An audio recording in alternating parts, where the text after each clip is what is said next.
राजू एक bus stand पर कुली का काम करता है। वो जब भी घर से काम के लिए निकलता है तो वो बजरंग बली को मन में याद करके निकलता है, क्योंकि राजू हनुमान जी का बहुत बड़ा भक्त है। रोजाना की तरह सुबह 7 बजे राजू बस स्टैंड पर आ गया और वह काम पर लग गया। काम खत्म करके वह बगल के ही चाय की दुकान पर जाकर बैठ गया।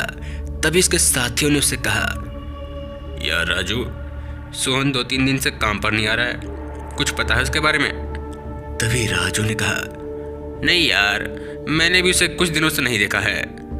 राजू अपने साथियों के साथ चाय की चुस्की लेते हुए सोहन की बातें कर ही रहा था कि एक और बस आ गई। राजू और उसके साथी बस की ओर दौड़े और काम पर लग गए। राजू को अब तक काम करते करते रात के 10 बज चुके थे। वह ऐसे ही हमेशा लेट नाइट तक काम करता था ताकि वह 2 पैसे ज्यादा कमा सके।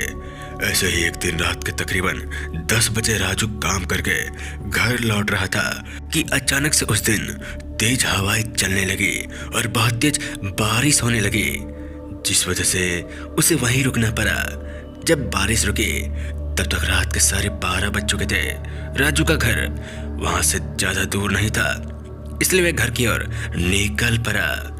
अब उसने कुछ कदम चले ही थे कि उसे एक आवाज सुनाई दी, कोई है? ओफो। आवाज सुनते ही राजू पीछे की ओर देखा तो एक औरत खड़ी थी। उसके हाथ में 2 बड़े बैग थे।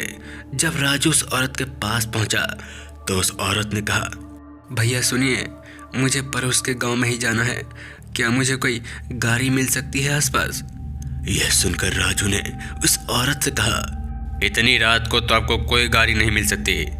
आप या तो सुबह होने का वेट करें या फिर फोन करके अपने घर से किसी को बुला लें। यह बोलकर राजू वहां से जाने के लिए मुड़ा ही था कि तभी उस औरत ने कहा, भैया रात को यहाँ रुकना मुझे ठीक नहीं लग रहा है, और तो और मेरे घर पर कोई नहीं है जो आ सके।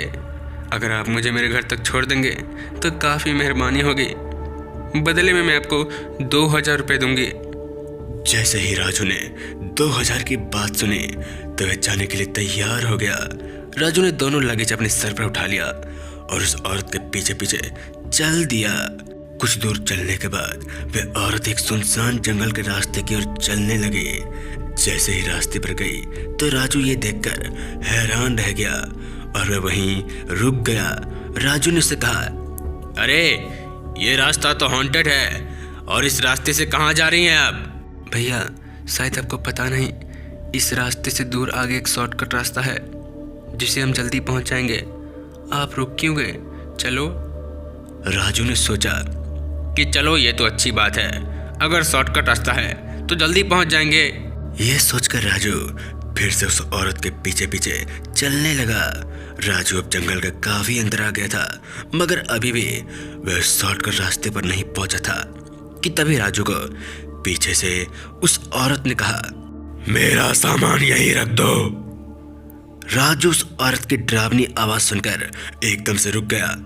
वह यह सोचकर हैरान था कि वह औरत तो उसके आगे चल रही थी, फिर उसके पीछे कैसे पहुंच गई। राजू घबराते हुए उस औरत के दोनों बैग नीचे जमीन पर पटक देता है। उसकी हिम्मत नहीं हो रही थी कि वह उस औरत को पीछे मुड़कर देखे। तभी राजू ने हिम्मत जुटाई और उस औरत की ओर मुड़ा। राजू ने जब उस औरत को देखा तो उसके पैरों तले जमीन खिसक गई, क्योंकि उस औरत का चेहरा बहुत भयानक हो गया था। तभी उस औरत ने राजू से कहा, वो दोनों बैग खोलो। बैग खोलते ही राजू ने उसके अंदर जो देखा वह देखकर उसके रोंगटे खड़े हो गए, क्योंकि उसने देखा कि उस बैग में उसके दोस्त सोहन की लाश है, जो कि आधी आधी कटी हुई है। राजू समझ चुका था कि वह अब नहीं बच पाएगा। उसका भी हाल उसके दोस्त की तरह होने वाला है। उसको बचने का कोई रास्ता भी नहीं सूझ रहा था। ऐसे में वो करता तो करता क्या।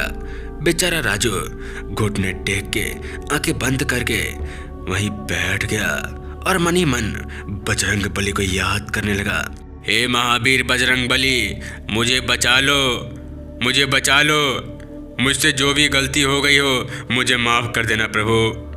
जब राजू ने आंखें खोला तो वह बस स्टैंड पर था। वह ये देखकर हैरान था।